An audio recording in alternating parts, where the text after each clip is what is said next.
The DTP protocol is a proprietary Cisco protocol. That is, it only works between Cisco switches. The table you see takes up all the possibilities that it is possible to do with the configuration of the DTP between two switches. These states are particularly important to know because according to the switch model, the default state is not the same. Each time a port goes up, DTP adds are sent.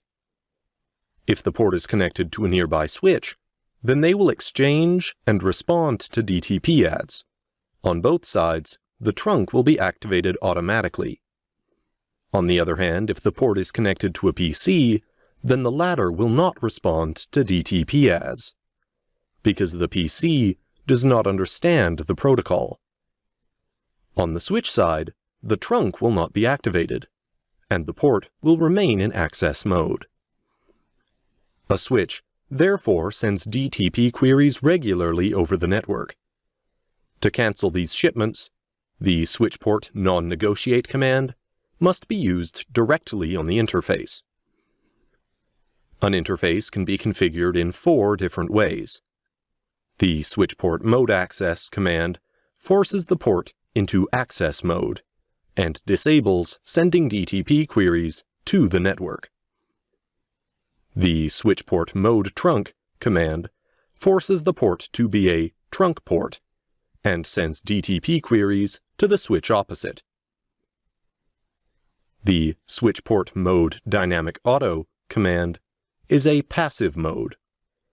That is, it waits patiently for a message from the switch in front to self-configure.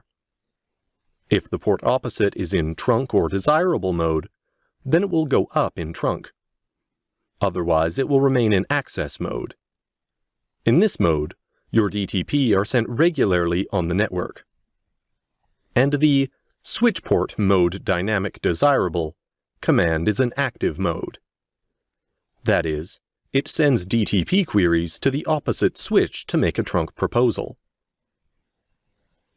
To reduce VLAN configuration errors in its network, use the VTP protocol. It is a Layer 2 protocol that makes it easier to manage VLAN across multiple switches in a network. By using it, you do not need to connect to each switch to create and name each VLAN manually. VTP does it automatically.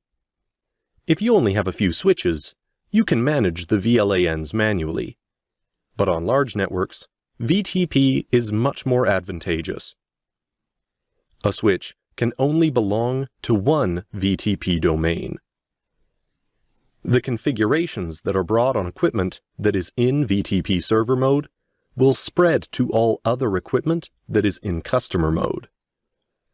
The VTP messages that the switches exchange are sent every 5 minutes, or every time there is a change on the VLAN. These exchanges are only done in the same VTP domain. There are 3 different VTP versions. Version 1 is the default version. The different versions are not compatible with each other. It is necessary to have the same version in the same VTP domain. There are 3 different VTP modes. Server mode is the default VTP mode. Here, VLANs are propagated on the network of the same VTP domain. When the VLAN configuration is changed on a VTP server, whether it's an addition, a deletion, or a simple change, it's propagated on all switches in the VTP domain. The VTP mode server command allows you to set up the switch in server VTP mode. In the client mode, it is not possible to change the configuration of the VLAN. Sync with other switches that are either in client mode or in server mode. The VTP mode client command allows you to set up the switch in customer VTP mode. And in the transparent mode, when you change the configuration of VLANs, it only affects the local switch, and there is no spread in the VTP domain. VTP messages can flow freely, but no synchronization will be done with another switch. The VTP mode transparent command allows you to set up the switch in transparent mode. We will now move on to its configuration. The VTP command in global configuration mode allows you to configure the mode, either in a client, in a server, or in transparent mode. A VTP domain name can be manually informed or learned automatically.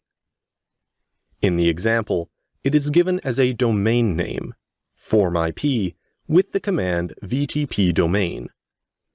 By default, no domain is set. It is even possible to put a password with the command VTP password.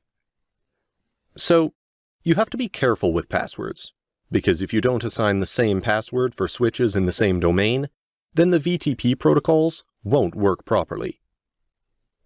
The VTP pruning command saves bandwidth. For example, if there are several VLANs, and the switch has none of its ports on any of these VLANs, then there is no need for them to receive VTP frames from this VLAN. The VTP pruning function warns the nearby switch not to send traffic to a VLAN that it has no port to assign. The show VTP status command displays the VTP configuration of the switch, and the show VLAN command displays the configuration of the VLAN.